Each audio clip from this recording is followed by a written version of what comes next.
Prairie Girl Rocks. Cheers. Hopefully you've got a hot cup of coffee and you've found yourself somewhere comfy to settle in so that we can chat and look at some rocks.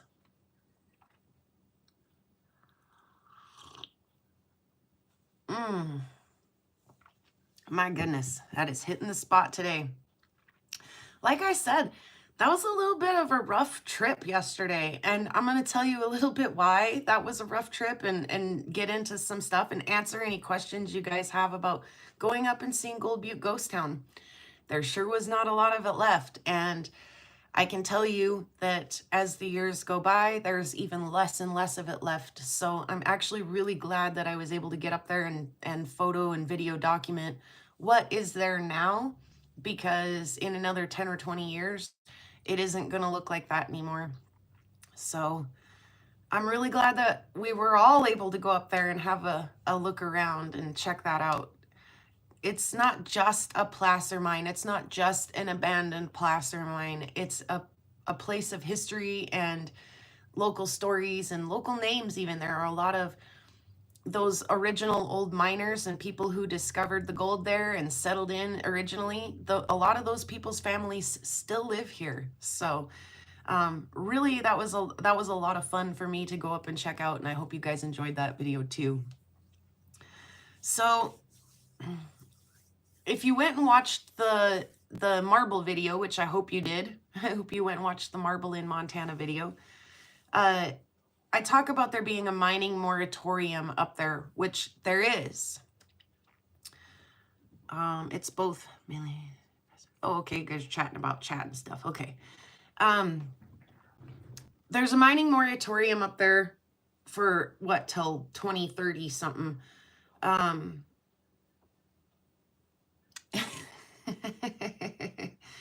So you can hobby mine up there on private property and stuff. You know, you can pan around in a creek or something, but you cannot stake a claim and you cannot, mine. You can't have a mining operation up there of any kind. So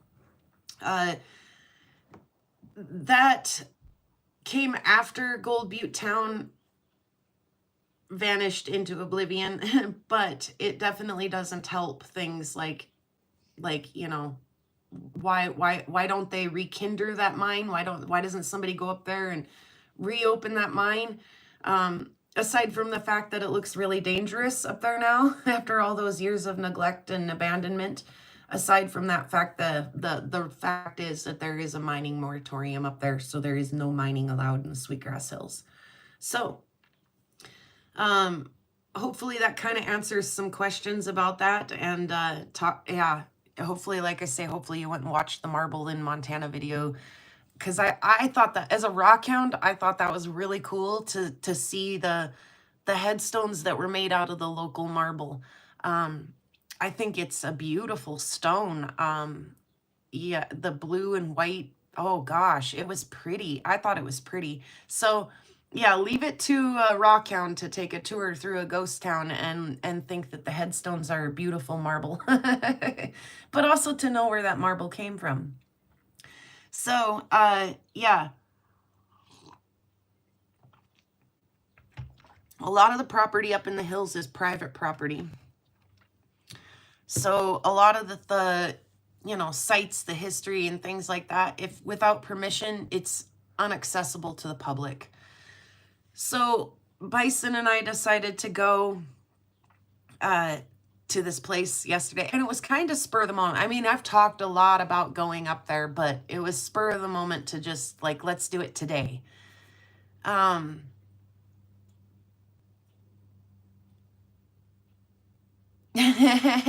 Yeah, they do agree. Yeah, so I do know that some of our local marble was used in things like headstones, and I read it was used in some places in Montana before they shut everything down up there. So you can see some of the marble from the Sweetgrass Hills in some other places around the state. But yeah, I thought that was really cool. Thanks for adding that, Machine Head, because you're right. Butte, Montana is, I think, one of those places where there may be some of our local marble, or Helena maybe at the Capitol. I can't remember. Anyway, uh, I've kept my eye out here and there. There's a placard on the wall at the VFW in Shelby that I do believe is also made out of our local marble. So I keep my eye out for it, you know, when I'm doing things like that. But yeah, that was I thought cool. So private property on the hills, and a lot of the landowners don't necessarily want you up there. You know, they don't. And they're for a lot of different reasons. You know, a lot of them are running cattle up there, and, you know, no hunting, no, you know, that kind of thing, you know. So anyway, it was a pain in the arse to get up there. I'm not going to joke, you guys. We took what we thought looked like the most logical route to get up there. And we went past one of the first roads that come up there, thinking, we'd heard rumor that the landowner did not want people up there and put a big rock in the middle of the road and stop people from getting through that way. So we passed that first option. We're like, yeah, that doesn't sound promising right now. And the second option that we approach to turn in is closed and there's cattle in it. And I don't know who owns that access, or, you know, whatever. And I'm not comfortable opening the gate and driving through. So we approach a third access, and we take that. That looks like a great road. It's wide open. Sweeten the deal with apple pie, says Willow. That road was wide open and well maintained, and we drove down it a couple of miles to come up to a closed gate. I know whose land this is, so I know that if the third and final try doesn't get us in, that we can definitely phone this landowner up and we'll definitely be granted access.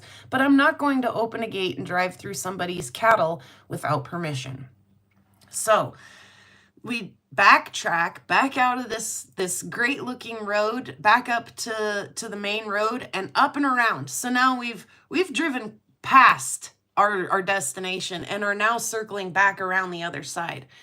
And on our way to this one, as we were poking around, driving around down the road, Lava Bison looked down at his cell phone and said, my GPS thing here says that there's a campground just down the road, the other direction. And I'm like, no. I'm like, you mean the one down the road? And he's like, no, it says there's one right here. And I'm like, no. And so he's like, really? It's only like a mile down the road. Do you want to go check it out? And I'm like, yeah, let's go see it. I mean, why not? And yeah, Montana does list owners on things like Onyx and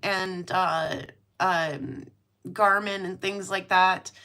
But I actually do know this landowner, and I do know whose property that was that we were on that third approach. So now, anyway, we're coming around to the fourth approach, and we take a little detour to this campground.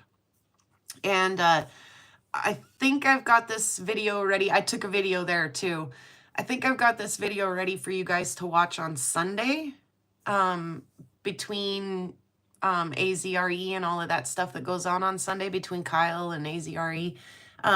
We pull into this campground, and it's set up like an old Western movie. There's even a general store, and everything is wide open. I mean, tell me you're from Montana without telling me you're from Montana. There's a little check-in box, you know, a little envelope to check in and register to their campground. And like I say, like, it's set up like a Western movie. There's a little general store and then two little rustic cabins. Again, all unlocked. It's all set up and ready for you. There's a note on the table in the cabin that says check-in time is this time, check-out time is that time. You know, please make yourself at home.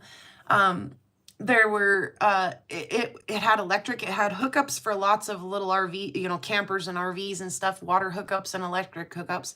In the little cabins and in the other building, though, there was like heat and coffee makers and things like that. It was all, you know, right here, enjoy some coffee on the house, that kind of thing.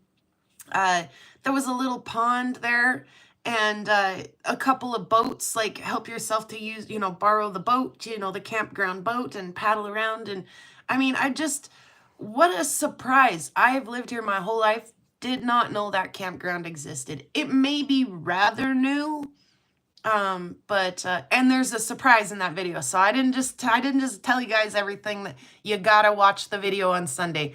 The freaking coolest thing there, the coolest thing that I'm not gonna tell you about.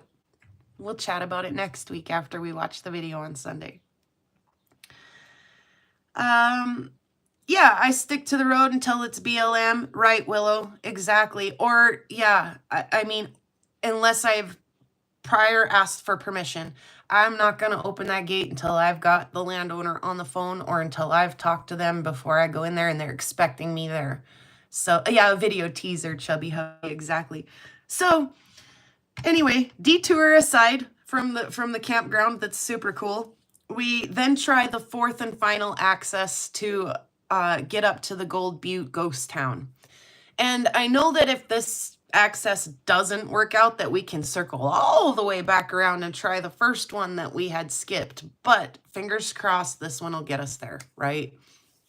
So we hit the road back to our destination to Gold Butte, and this road, like I say, I haven't been up there since probably, I keep saying in over 10 years, but it's probably over 20 years. The road starts looking more and more familiar to me, and I keep telling Joseph, like, this is right. We're on the right road, and we're almost there.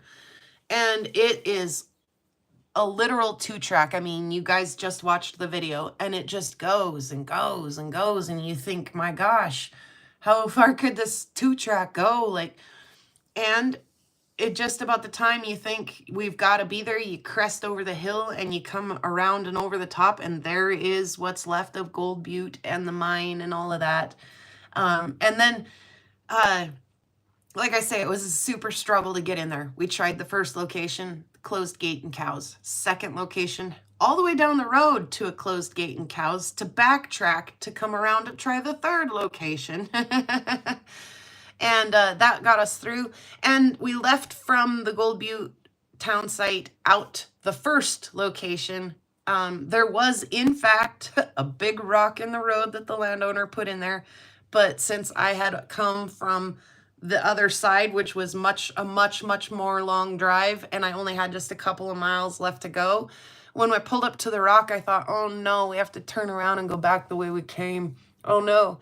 And Joseph said, is that a barbed wire gate right next to the gate, the swinging gate? And I looked and I was like, oh my God, it is. And he's like, why don't I just go open that gate and we'll drive right through?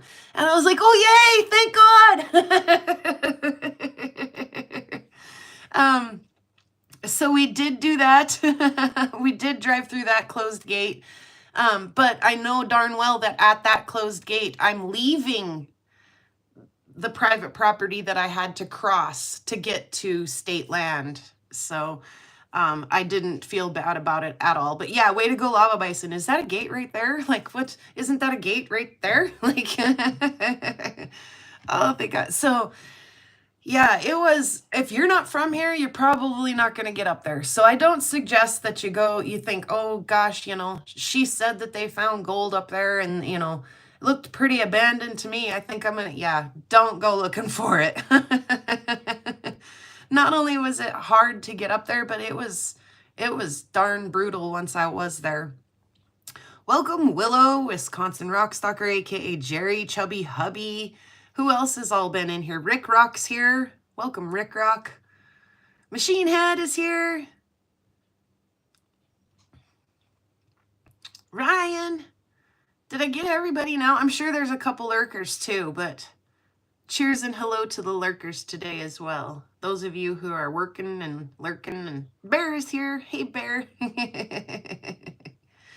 So it was a heck of a day. It was funny because it was funny. We left here at like noon, and when we were getting ready to leave and I looked at my phone, I was like, 6:30? How did that happen? So we didn't get home until quite late. I was up very, very late last night editing that video so that we could watch it today. Jennifer's here too. Hi, Jennifer. And the bison, he's present. And Tomcat Josh is here as well. Gosh, you guys, it's so good to see everybody on Wednesday. Like I say, I still look forward to this.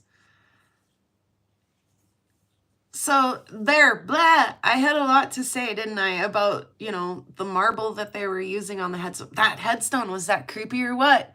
Was that creepy as what? Yes, Butte does have the glass in the sidewalks. Hey, Dina. And Haver, too, has the glass sidewalks that you walk over, and when you're in the underground city, they're the skylights in the underground city. That's pretty cool, too. I've been there and seen that a couple times. Yeah, so, whew, I didn't get a lot of rock stuff done around the house because I was out adventuring, for one, and I did get caught up on some chores and things. But I'm wearing my sunstone necklace today. And let's see, did I bring all of it? No, I didn't. Let me grab it really quick.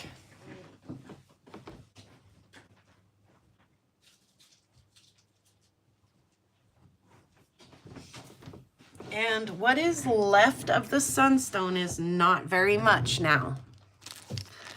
So the kind of grayer piece over in the corner, it was like a host rock kind of on one of these other pieces. It might even been one of the pieces I've worked.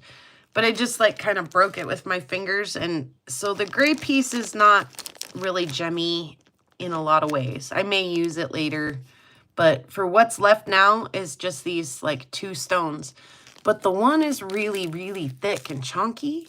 And there's almost a natural fracture down the middle of it.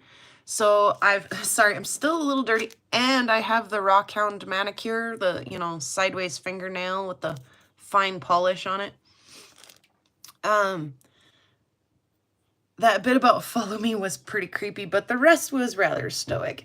And there was, Bear, did you see the one of the 3-year-old baby girl up in the Gold Butte cemetery? What did it say? A bud of love to bloom with God above or something like that. That was kind of,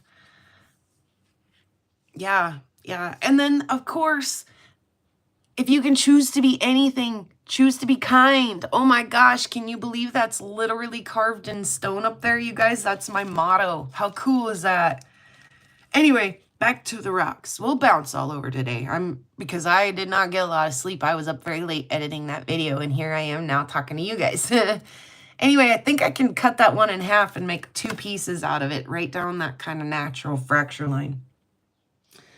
I am wearing one of the necklaces that I made, and I gave the other one that I had made at the same time to Lava Bison's mom, since she's the one that picked the material up when she was down in Arizona. And throughout the week, one night, whatever it was, I made 2 more. And so I want to turn around and have a look at these. And Rocky Mountain Bear sent me a mystery box from Kyle from Sunken Treasure that we'll have a quick peek at too before we're done. Okay, let's turn around.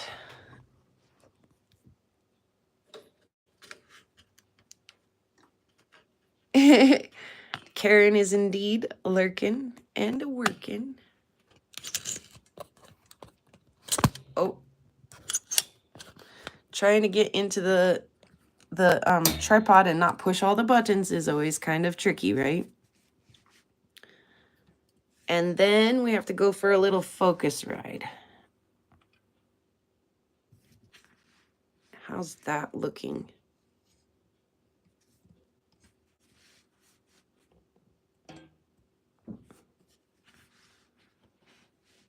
There, that's not bad. Okay.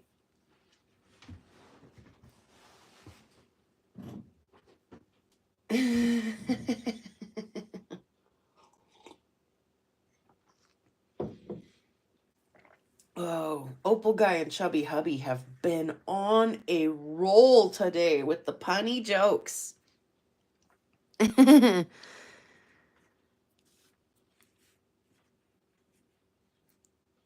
So this one is really pretty. It actually has that schiller, which you see right there at that angle. It doesn't, like the other one is beautiful. It has quite a bit of the confetti, which you see really good at that angle. Ooh, I almost lost that other one. But this one has more of the schiller. See if we can find that again. It also has the confetti when you hold it at just the right direction. See if we can find it. There's some down by my thumb, but let's see if we can find it a little better here.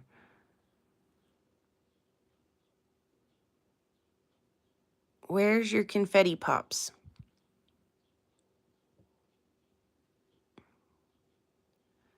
It was pretty directional, I thought. Like, I thought, well, you want to wrap it so that the user or the wearer sees it popping this way. Anyway, like I say, more of the schiller in that stone than the confetti. I can't get it to show any confetti for some reason. There's some. Yay!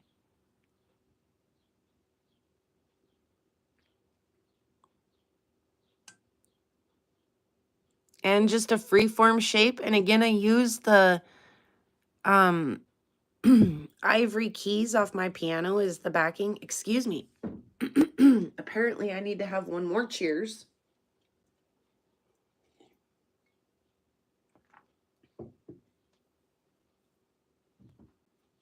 You guys. I can see the confetti at that angle. Can you right there?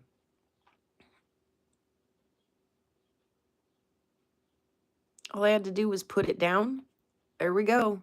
There's the confetti.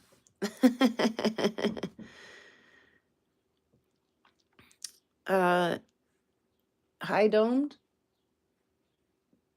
Oh, you really are still talking. Okay, got it. Sorry.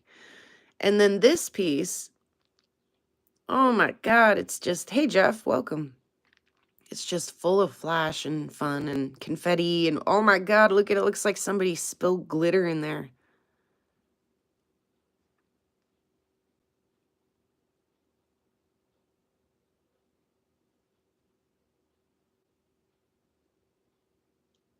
That piece is just, oh my gosh. Oh my God, stop it. There isn't a bad way to hold that. It just, every way you hold it, so pretty.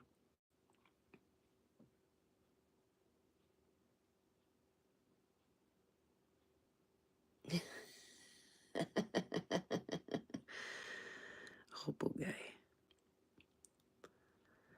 Yeah, what a beautiful little piece, huh?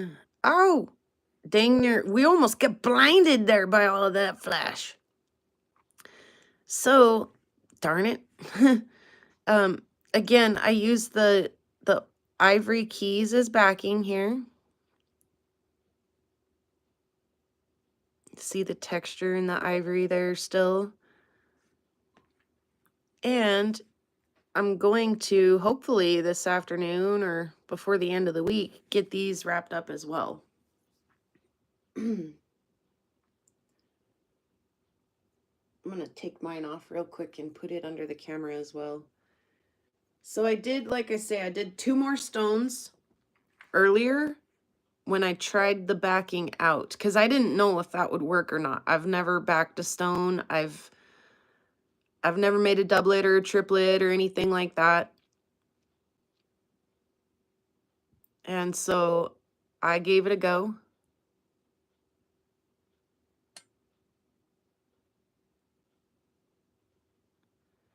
And made 2 other really pretty pieces. So like I say, I kept one. I gave another one to Lava Bison's mom, since she picked up the material.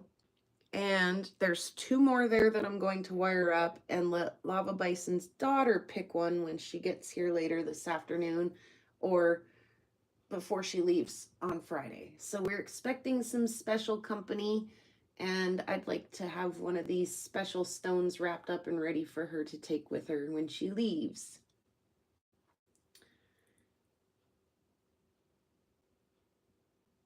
It's pretty, yeah. And I love working with the ivory backing. It's not too soft, but not too hard.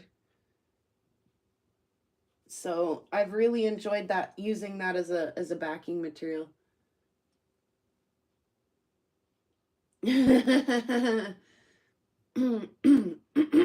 Excuse me. Yeah, Jeff, we were joking about sending her with more money next year when she goes back down to Arizona, when she snowbirds down. And then I was like, well, maybe instead of sending her with some money, I'll just go with her. We could go geek out in the rock shop together. Hey there, Papas.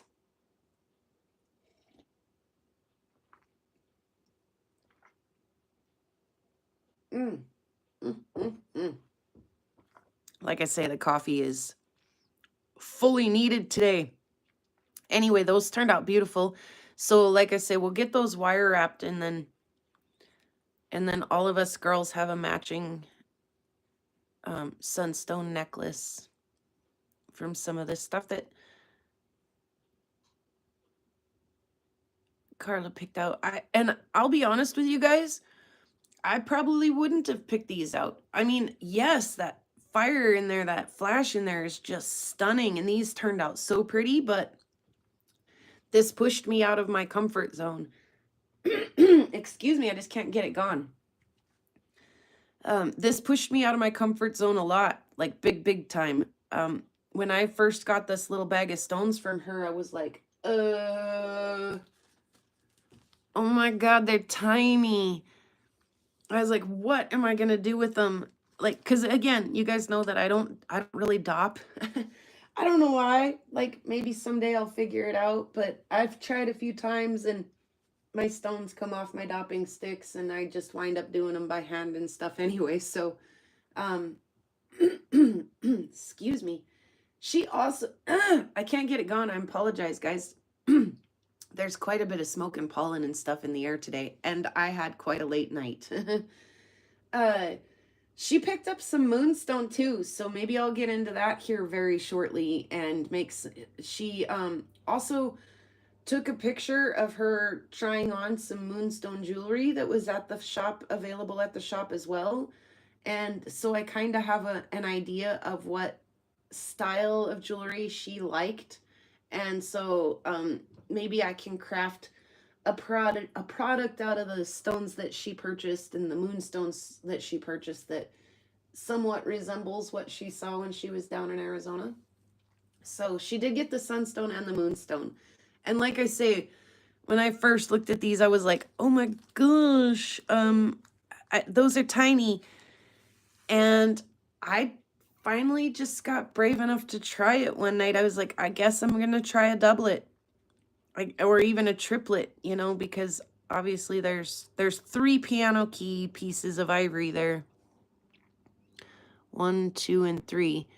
So triplet on just the backing, and then the stone on top of that. So I'm really glad that she picked those up. Like I say, I probably wouldn't have. I probably would have thought, if I was standing there in the rock shop, I probably would have thought those are too small. I don't want to dink around with those. But once I got them backed, and they were definitely not too small to back, and once they were backed, they were plenty big enough for me to work. So I'm so glad that she picked those up. And like I say, there's some moonstone too. Let me pull that out really quick. I don't know where the moonstone comes from, and I think that sunstone comes from Indonesia, maybe?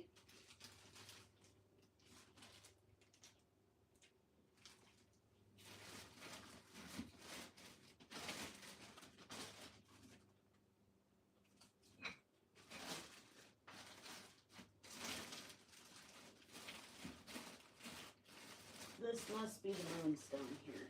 It's not labeled moonstone, but I'm sure that's what it is. Tomcat, let me ring the bell for that. Thank you so much, Josh. Thank you, thank you, thank you. some familiar faces too in that gifted memberships from Josh. Thank you.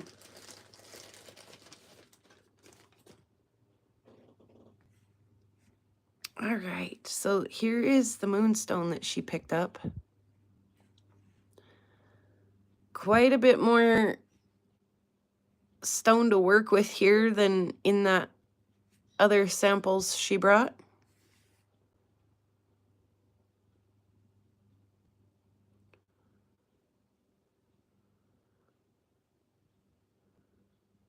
So we'll have to get into that sometime. Check that out.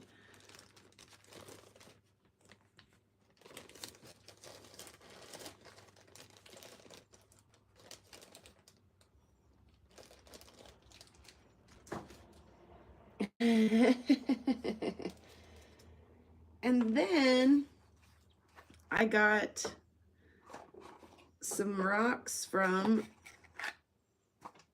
Rocky Mountain Bear, from Kyle, from Sunken. Right? How was that? Did everybody follow along?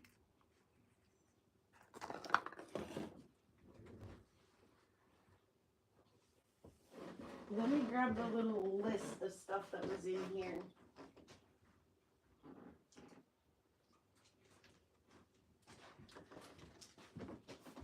So Bear got me a mystery box from Sunken from Kyle. We all got that, yeah? Hey, Betty, welcome. And Jennifer, and oh, Jennifer was lurking earlier, but I did see Julie. Yeah, Julie's here. Thanks, Julie, for stopping in. Hopefully you're having a fantastic Wednesday. So in this little grab bag from Sunken, I believe we're looking at our chalcedony UV reactive here. And these they glow under UV. I've checked them out already. Ugh. Julie, good on you. Don't forget to cheers often while you're editing and lurking. Cheersing often definitely helps the editing.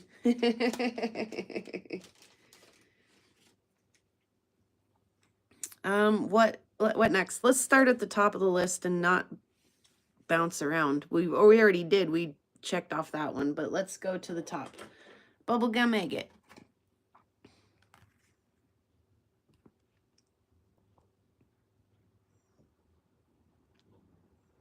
Cool little piece. I absolutely love bubblegum agate.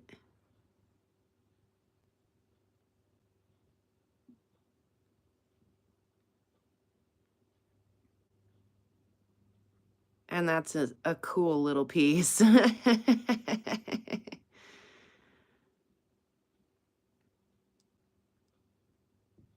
I'm definitely delighted by it.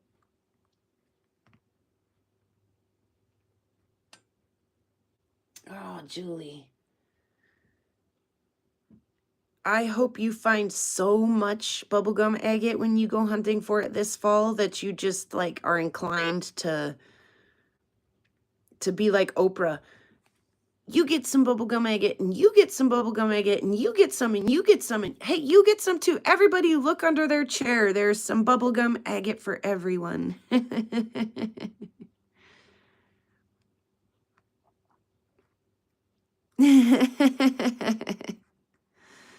Awesome, Julie. Yeah, that's a beautiful piece. And thank you, Bear, by the way. What's next? The barite? Am I pronouncing that correctly? You guys, I don't know a darn thing about barite. Would you guys fill me in while we look at this?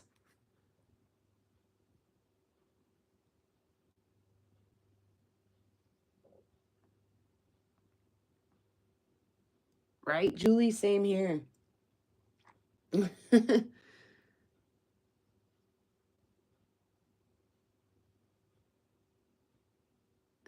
This was UV reactive and also phosphorescent. I actually kind of want to try barite. It does say that, doesn't it? Or but on bump, chubby hubby. I kind of want to see this backlit. if it does such things. It does. Look how pretty that is.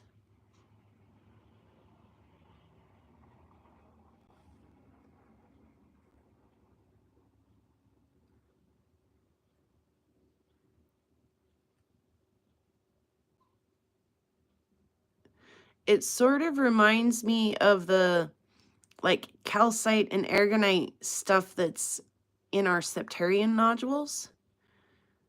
Am I even close? Oh, that's cool. Yeah, petrified wood does usually glow very orange under UV. So do some of our fossil stuff, Rick.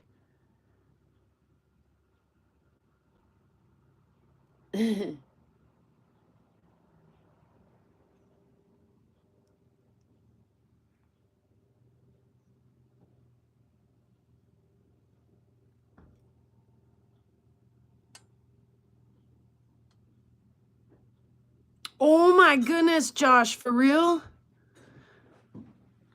And Me? no, Tomcat Josh. And that is such great news. Oh, please tell me that they're able to recover some of your stuff, or at least hold that person accountable for what they did. I'm just gonna let them see it. And you're going camping, you said, son? Where can you tell me? Whiplash. At the campground that I just went and saw yesterday? Possibly, I don't know. Or you're not, are you going to 4-H campground or the other one? I don't know. We always ask that, and Michael's like, meh. And we're like, what? So we're just following him, one of the two. Here, let me talk to you just a quick second. Okay. I'll be right back, YouTube. Please pardon me for just a second. Come over here and I'll show you where.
Move too back. You kids have fun. Be You're- safe. You're, Holler if you need anything. yeah, see ya. Okay. Pardon that interruption. Let me get caught back up on the. Oh, Josh. Well, unfortunately, the speed of our justice system is definitely not swift. So I am sorry, Josh, to know that you got to wait for that to go through. But hey. Yeah, I'm sorry that happened to you, period, buddy, but first step in moving forward, that's awesome. That sure beats just grin and bear it and suck it up. That's the world we live in today. I'm glad that they found the guy or the person or people or whatever. That's yeah. I hope we all get to see your beautiful rocks again, Josh.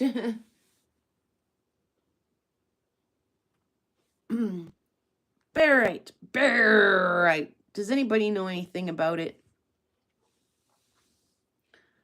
Did I miss any comments about it that explain yourself? You got some explaining to do. What are you?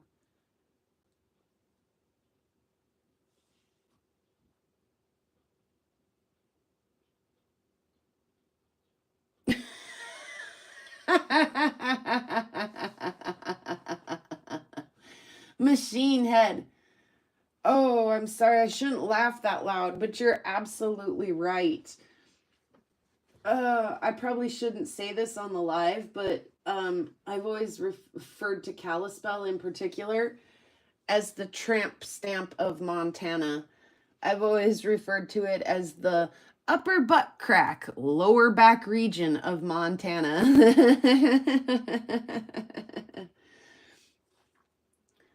Thank you, Bear.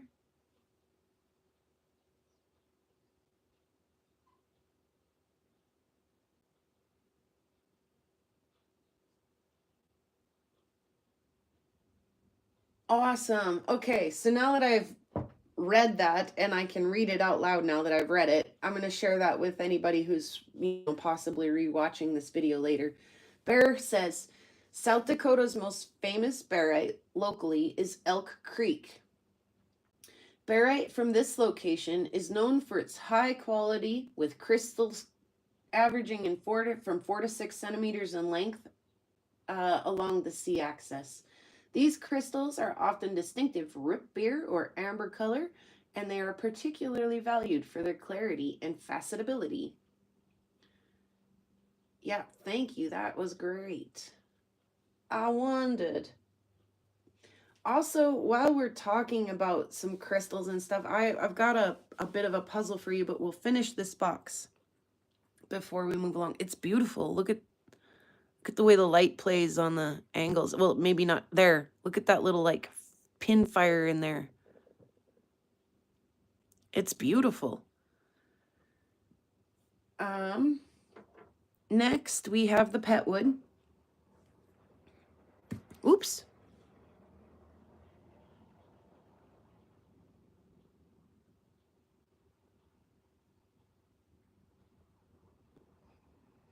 And it's got good ends. I can't really show you the ends because we're zoomed in and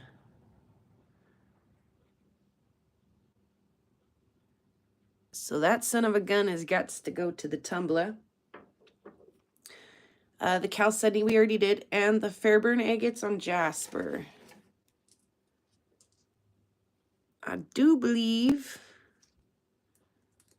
that's these little monkeys. I'm particularly fond of the little ones because I think they're cute. Little blobby knobbies. I love them. This one, I'm gonna pull it off screen for just a second and wet it because I see banding and stuff in this piece. Did wetting it help? Yeah, it did a little. You can see some of the banding in there. So I do think that I should cut this and then tumble it. Look at all the banding.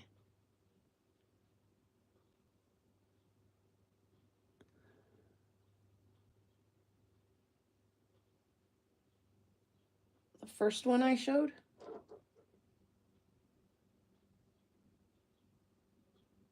These are the bubble gums? This is the Fairburn. For sure? For sure? What? Are you guys sure? You might be sure. Okay, I take your word for it. See, obviously a good thing I had you guys help me with this. I need your help further too, by the way. I'm going to leave you guys looking at that for just a second. Jeff, especially while you're here, I've got some very interesting septarians that we need to look at. And my coffee cup runneth empty. I'll be right back. Let me fill my cup up. Thank you guys for correcting me. I'm totally okay with that. I appreciate it, actually. I was wrong and you were right, and now I won't be wrong anymore. So thank you so much for that. Thank you, Josh, for stopping in. Hopefully you have an awesome rest of your week, and we'll see you again soon. Yeah, thanks, guys, for, stepping up and saying, hey, way to be. My Rockhound crew is strong. The power of the group is awesome. Okay, let me fill my cup up and grab those other stones that are very puzzling my mind at the moment.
filled my cup really full, so I had to walk really slow.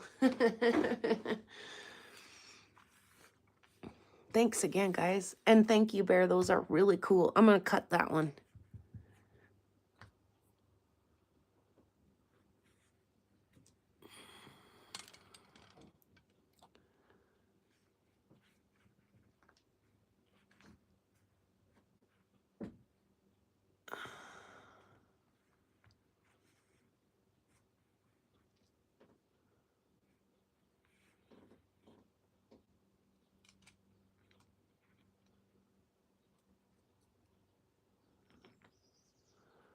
It's doing a good job focusing up here on the big ones, but what about, let's see if I put it like right there maybe or something. Okay. So have a gander at this cluster of crystals while I take a quick bio break, and when I come back, can anybody tell me about this part of it? The like gray, blue colored, silver colored, whatever color, you know. Okay. Get your thinking hats on and be ready to explain that to me when I come back from my bio break. If you know, let's, and maybe you don't, let's start taking some shots in the dark or something. We're going to get into that in just a second.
Thanks, Jennifer, for hanging out. They literally look like a wad of chewed up gum someone spit out, says Jeff. That's thank you, Jeff. Helpful. Now that you say that, I see that. So thank you.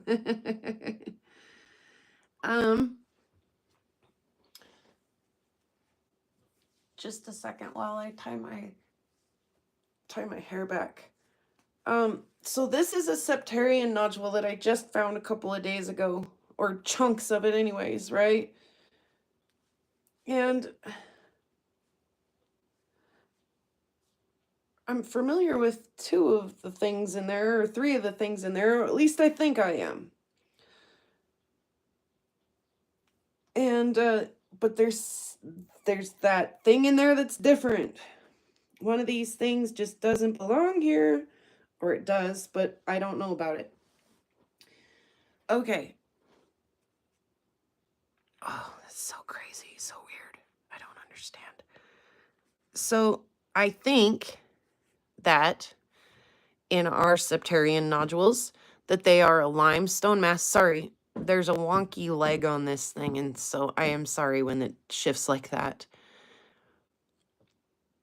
That might be too, hey? I found it out here, Bear. Yes, it does UV, Betty. So what I think I know is that this is a limestone mass, and that some of this like brown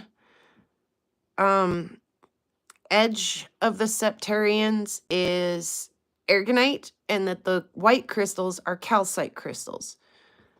I think, right? So, but what is that crystal that's up in there as well?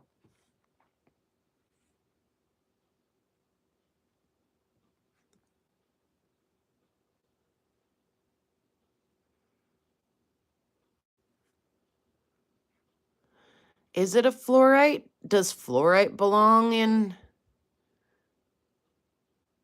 septarian nodules, in the middles of them, in cores? Because I really usually only find that color crystal like in the edges of the pieces, like, or in the middles, I mean. Pardon, gosh, again, late night editing. Let's look at this one really quick too. It's so pretty, isn't it? Look at the way the light plays on it.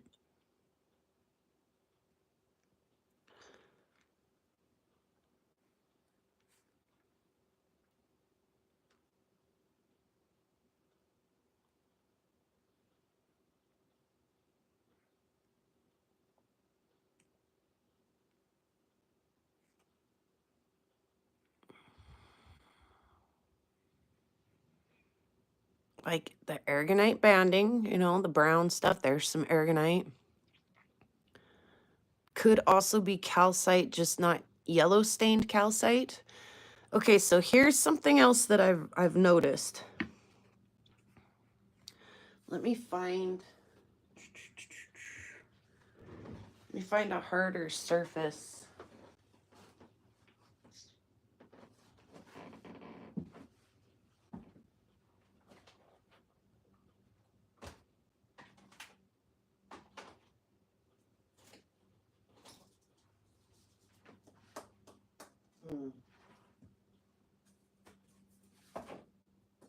Yeah, maybe that'll work. We'll see, won't we?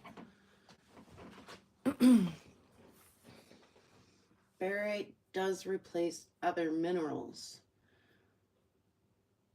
Looks selenite-ish too. I'd agree, Betty, it does, but it's harder than that.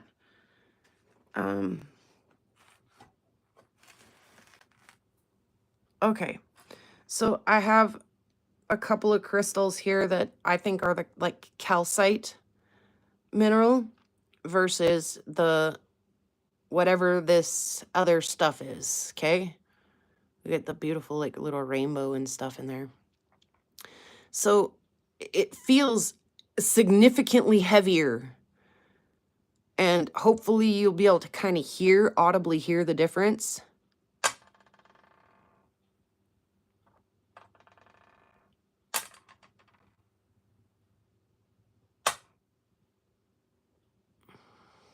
It's so heavy.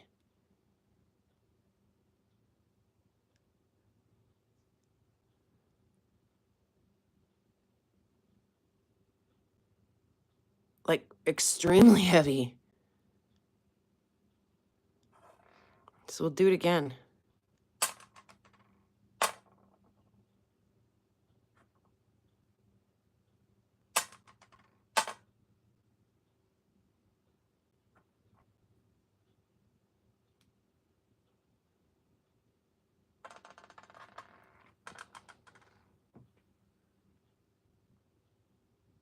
Look at the colors in that thing, you guys.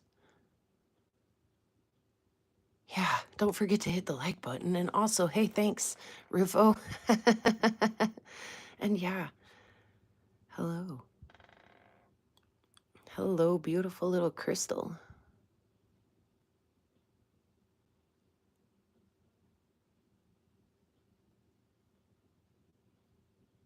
Like it's...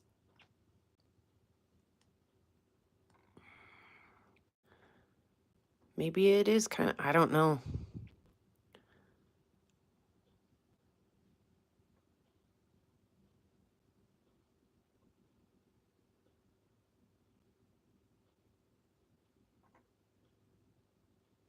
I have no idea, Rufo. I'm finding this inside of my septarian nodules.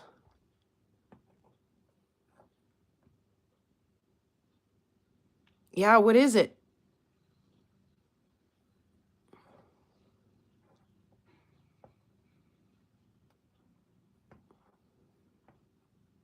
Sorry, it's not very well in focus there.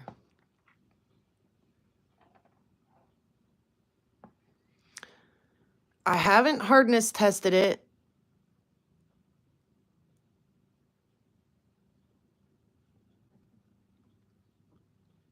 Like I say, it seems heavy though compared to the the calcite. So again, if we're assuming that this is a limestone mass, this isn't like aragonite, the little brown root beer colored bits that are in there, and the crystals, white crystals, are calcite.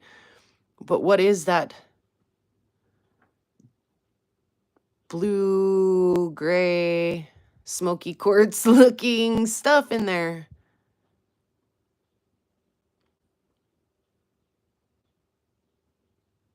And then again,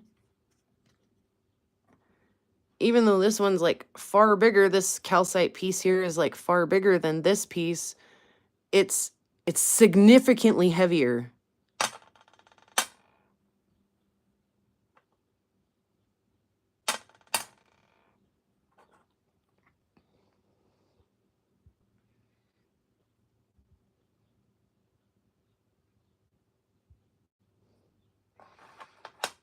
It's freaking pretty. Look at it. It's so pretty. I would love to know what it is. Is it calcite?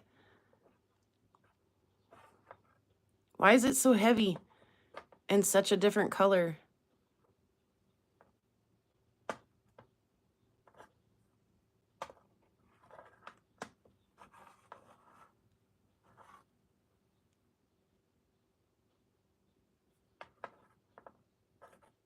It's so pretty.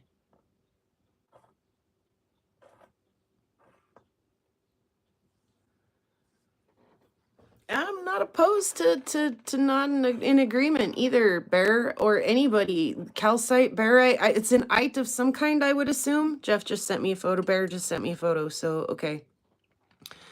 I'll check that out, and I'll check out anything anybody wants to send in suggestion to answer my question. In the meantime, we should probably make something out of that beautiful gem, eh?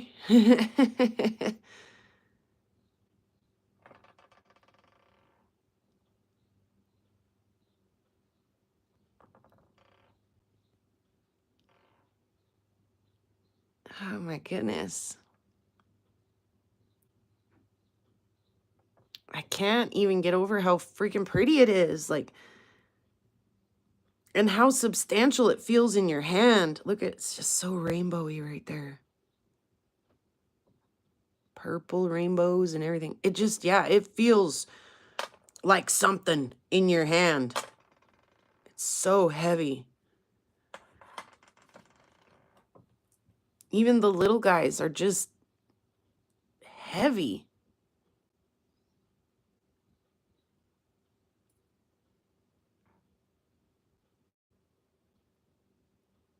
Well, and I'm sure if you look at these, like the crystal formations, and you look at the, you know, are they on the C-axis? Are they 5-star crystals, or, you know, whatever? You could probably narrow it down some more too, but I haven't had a minute yet to do that, and I've found more than just one of these before, and when I find these with the, you know, the different colored these things inside, I tend to take them home with me. Even if that's the only bit that I take home is like the blue bit. That one I left in the host a little.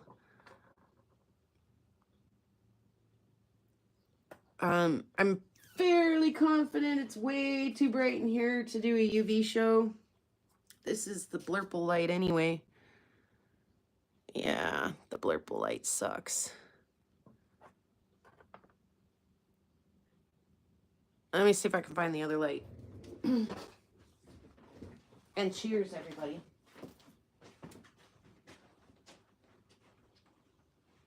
All right.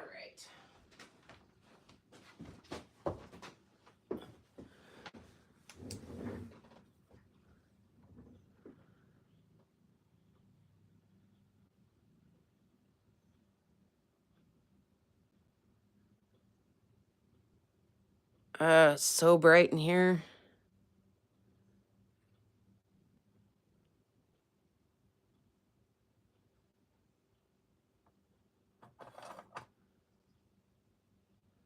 See, where's the aragonite on that? Right there. Over here. So the yellow-orange glow is the aragonite. The calcite up here kind of has a yellow pop. And then our thing. which I'm not sure it's actually doing anything, or if it's the calcite underneath that's glowing. I don't know. Let's look at our individual crystal. Dang, let's drop it. No, not really. Oh, yeah. It's doing some fluorescent things, isn't it?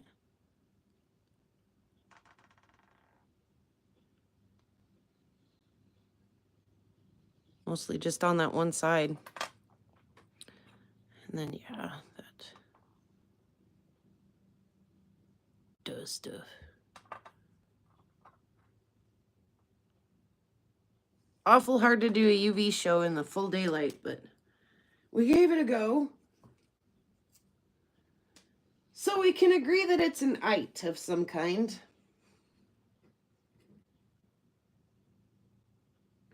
Barite is appropriate for septarians. Thank you, Maria.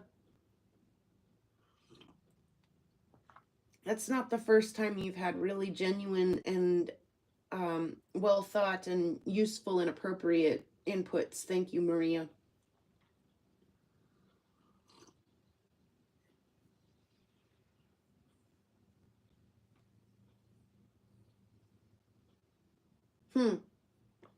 Rick, thank you for that as well. He says barite is soft, 3.5. It has a prism or orthorhombic. I only had to try twice to get that word out. Shaped crystal.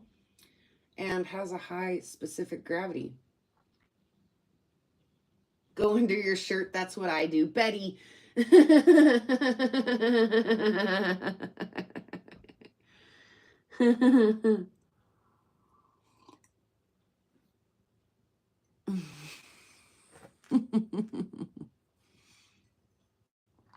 Oh, I love that. I always take it into my oldest son's bedroom because he keeps it like a bat cave back there. It's okay, Betty. We like it like that. We like a little less appropriate.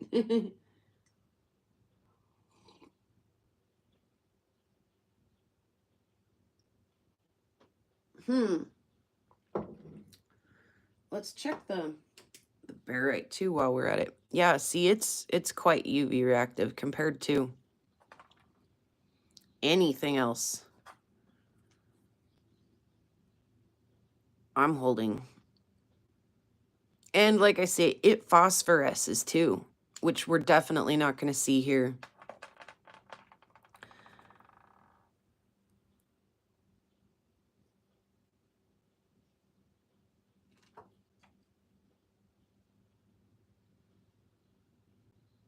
And where's my blurple light?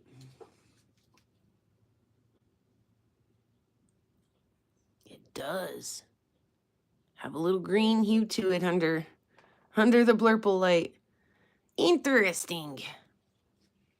Thank you, Rick.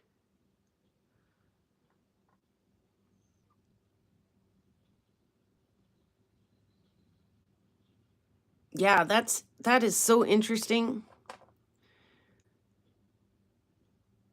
And Bear says it's facetable stuff, huh? Well, I'm no faceter, but maybe I'll be able to do some tricks on my flat lap.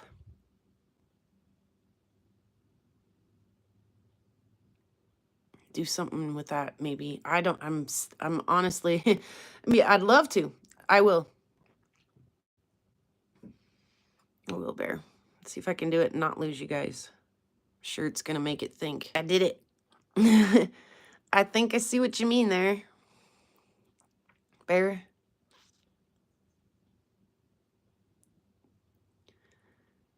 Yeah, so interesting.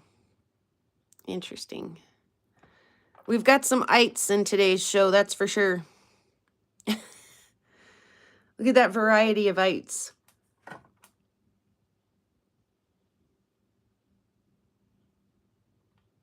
That'd be so fun to look out under your shirt, wouldn't it, Betty?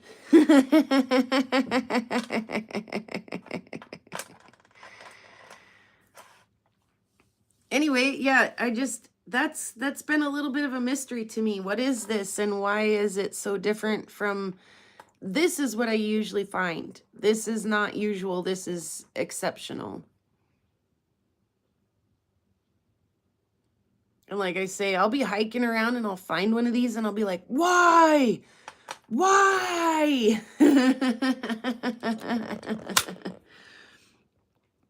I'll be like, I don't need more septarians. And then, you know, they're enormous, right? They're huge. And I'm like, it does barely fits in my bag. Am I really carrying that home?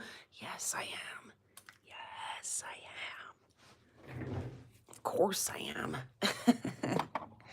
So yeah, I lovingly curse them when I find them. Why? Curse you. But yeah, totally.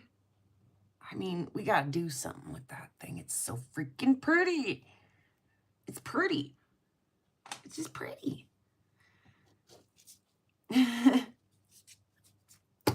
So we did some stuff. We definitely did some stuff today. And there's more stuff to do. Am I really that zoomed in? That's stupid, I am. Yeah. So anyway,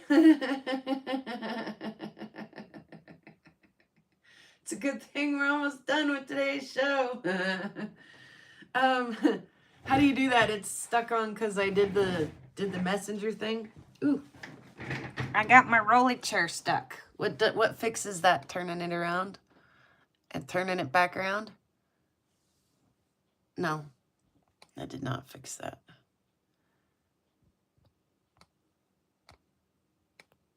How about now? It got like worse. Okay. So it's super zoomed in, so we're gonna be done. Yeah, we went on like, you know, wild, wild west adventure, like back in the 1804, 1880s. It wasn't very long. So Gold Butte town was only, the post office only was in operation for, what did I say, 50 years.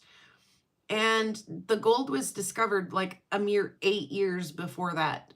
So from the very first like whisper, the very first eureka until the post office closed was 60 years, about 60 years in total. So definitely was really cool to go up there, like I say, and see what's left and know that I video documented it as it is today, knowing that in 10 or 20 years, if I go back and look again, it may not look the same as it does today. It probably won't.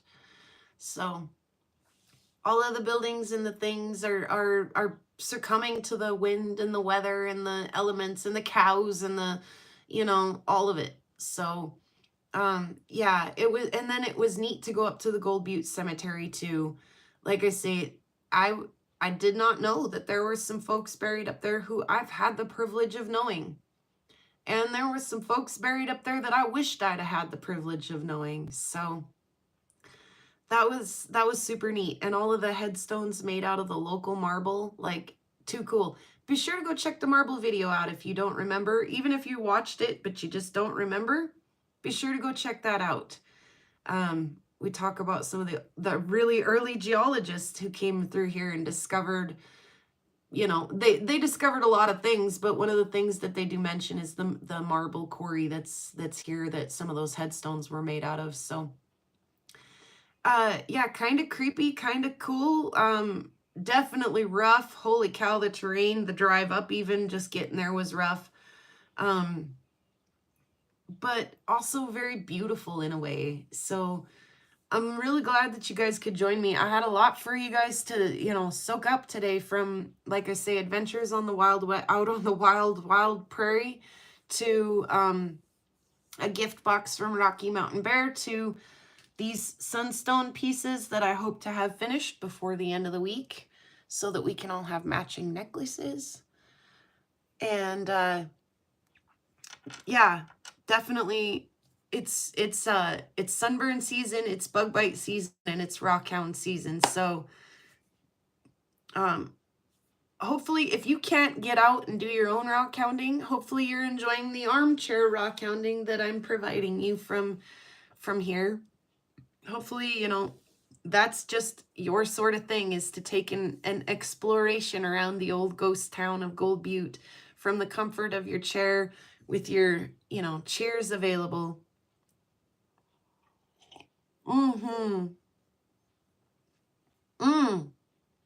Rick. Uh-oh.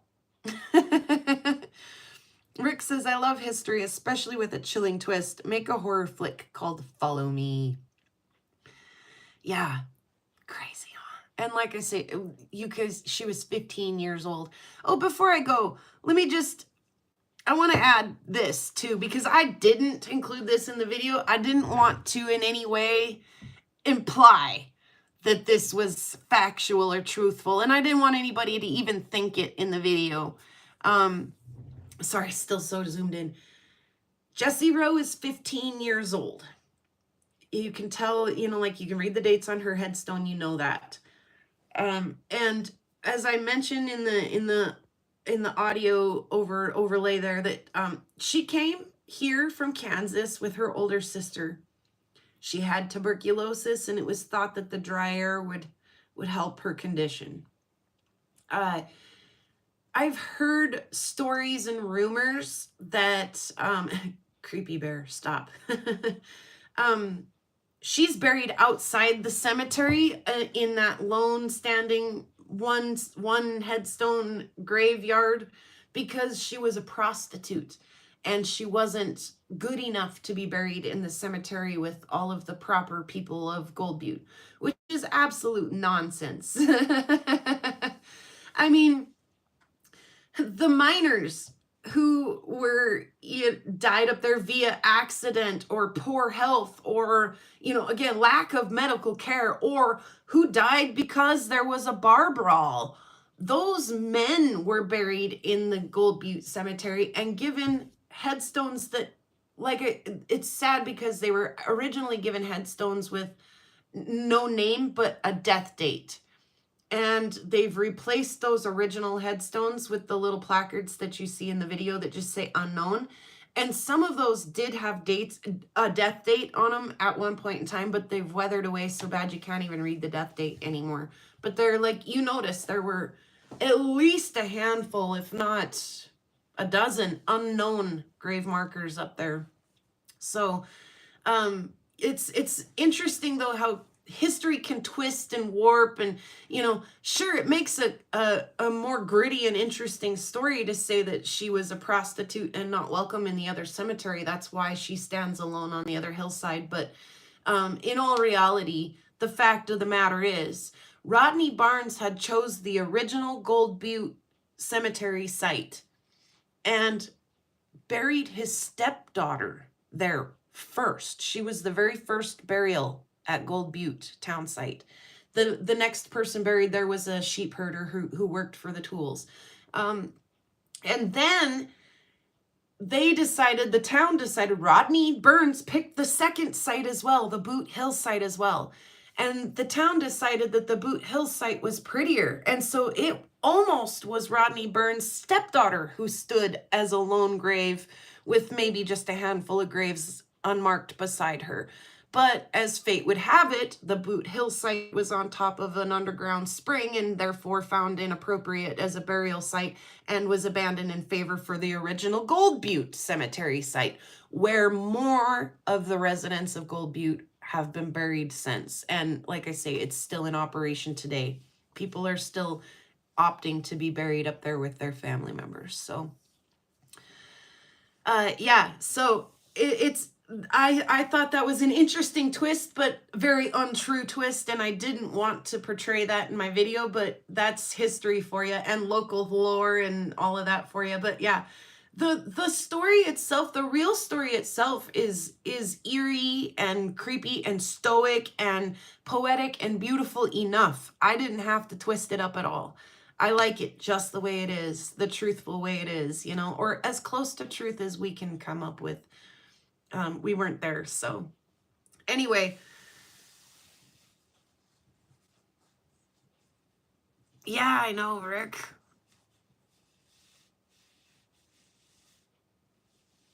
You guys, Betty and Rocky Mountain Bear. Okay, well, I'm so glad you guys could hang out today. I hope that the history was, exciting, tantalizing, interesting.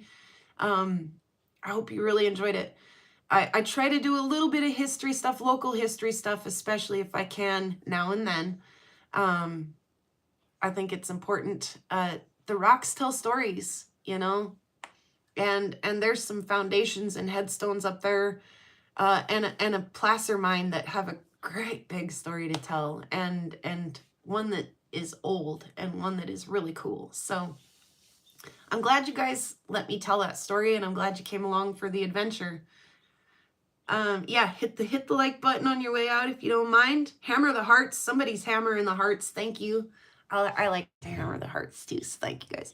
And thank you, Josh, and everybody. If I missed your super chats and donations and gifted memberships and stuff today, I apologize. Hopefully I rang the bell and acknowledged you. If I didn't, I so appreciate you guys. Just hitting the button and spending your time with me, I so appreciate you guys. I look forward to it every week. I hope you do too. And we'll do it again real soon. Let's sing the song. And we'll get up to more cool stuff, hopefully throughout the week and on other channels, and circle back around. See you again here soon. Pretty rocks out on the prairie. Pretty rocks are everywhere. Pretty rocks for us to look at. Pretty rocks are everywhere. There's a pink one, and a green one, and a blue one, and a yellow one, and they all are very pretty, and they all are everywhere. Thank you guys so much for watching. And in a world where you can choose to be anything, choose to be kind of a rockhound. It's carved in a headstone up at Gold Butte, so that's words to live by. All right, let's get my zoomed in face out of here. Thank you guys again. Follow me for more adventures out here on the prairie. Peace, hippies, and boop, boop. Have a great rest of your week, guys. See you again soon.